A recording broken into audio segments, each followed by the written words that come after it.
नमस्कार दोस्तों, क्या आपने कभी सोचा है कि हम कौन हैं? हम कहाँ से आए हैं? हमारा अस्तित्व क्या है? हम धरती छोड़ के क्यों चले जाएँगे? ये सब आपने क्या कभी सोचा है कि जो हमारी इच्छाएँ हैं, वो क्या स्वयं की है कि वो दूसरों की है? आज इन सारे सवाल का जवाब मिलेगा। आज हम आत्मज्ञान की ओर एक कदम बढ़ाएँगे। थोड़ा वीडियो स्लो चलेगा, पर आप ध्यान से वीडियो को सुनिए। आपको आत्मज्ञान की प्राप्ति होगा।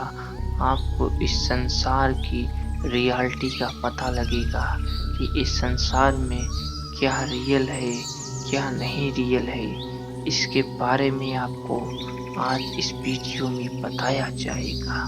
इसीलिए आज हम अपने ज्ञान की प्राप्ति के लिए इस वीडियो को प्रारंभ करते हैं। क्या हमारा धरती पे आना एक कल्पना है कि हम जिस दुनिया में रह रहे हैं वो भी क्या एक कल्पना है? क्या हमारी जो इच्छाएं हैं वो हमारी इच्छाएं खुद की हैं? ऐसा कुछ नहीं है। हमारी जो इच्छाएं हैं, जो हमारी चाहत है वो खुद की नहीं है। वो एक तरीके से प्रोग्राम किया गया है, माने फीड किया गया है। प्रोग्राम समझते हैं, जिस प्रकार एक कंप्यूटर में कोई कोड डाल के उसे प्रोग्राम किया जाता है, माने उसे बनाया जाता है। उसी प्रकार से हम लोग को भी प्रोग्राम किया गया है और हम लोग उसी तरीके से चल रहे हैं जिस तरीके से हम लोग को बनाया गया है।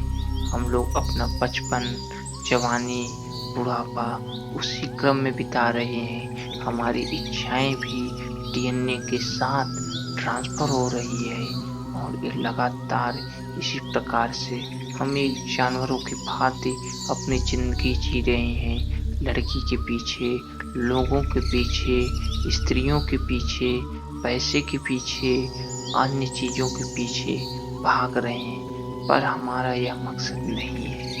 हम तो आत्मचिंतन करके हमेशा खुश रहने का प्रयास करेंगे कि हम लोग को सारी चीज़ों का मोह माया नहीं रहेगा और सब कुछ त्याग के प्रभु के आत्मचिंतन में हम लोग लीन रहेंगे।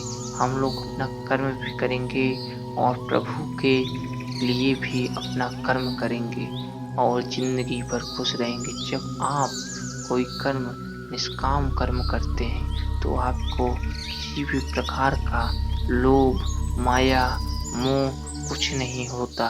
आप लगातार कर्म करते रहेंगे और खुद के अंदर आप झाँक के भी देखिए, आपके अंदर कितनी सारी यह बुराई होगी।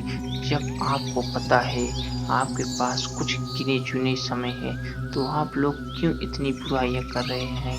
क्यों इतना लालच में पड़े हैं? जब जानते हैं आपको धरती छोड़ के जाना है, धरती छोड़ के आप लोग चले जाएँगे।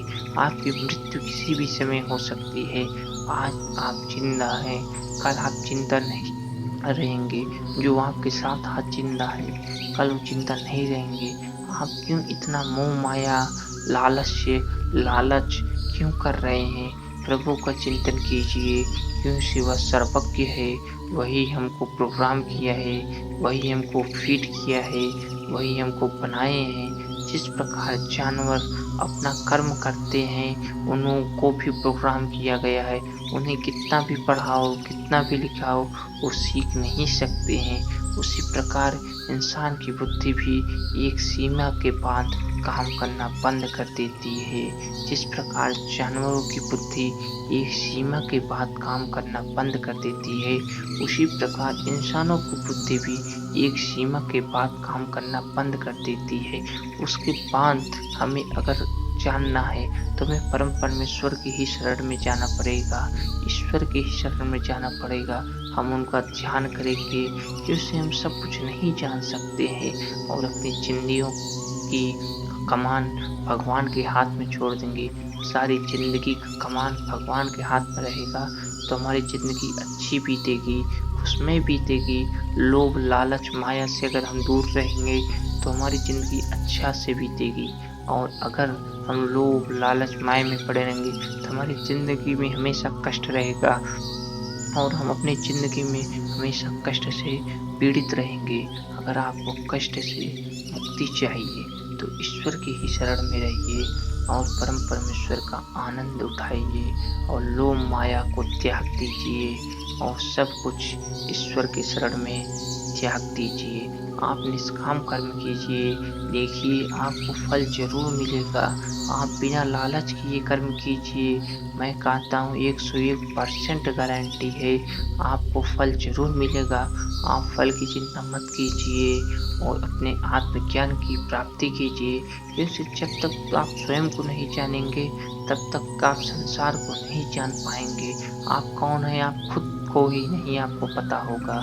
आप अपने आप को जानिए, अपने अंतर आत्मा को जानिए, प्रभु को जानिए, क्योंकि यही ही सत्यता है। जिस प्रकार एक मृत्यु सत्य है, उसी प्रकार स्वयं को जानना और ईश्वर को जानना भी एक सत्य है। अगर आप ईश्वर को नहीं जाने, तो इस संसार में कुछ भी नहीं जान सकते और इस ज़िंदगी में एक मिट्टी की भांत जिस मिट्टी से आप बने हैं, उसी मिट्टी में मिल जाएँगे और आपका जीवन नष्ट हो जाएगा।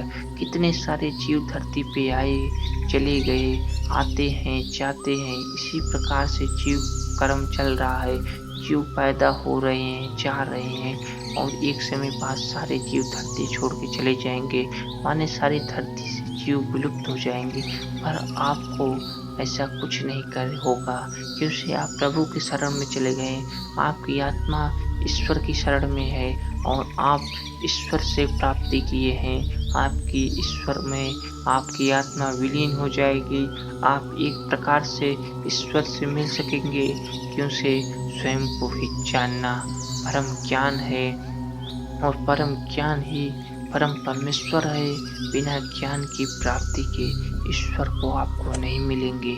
इसीलिए ईश्वर को अत्यधिक तरीके से जानना हमारी ज़िंदगी का एक मकसद है। हमारी ज़िंदगी एक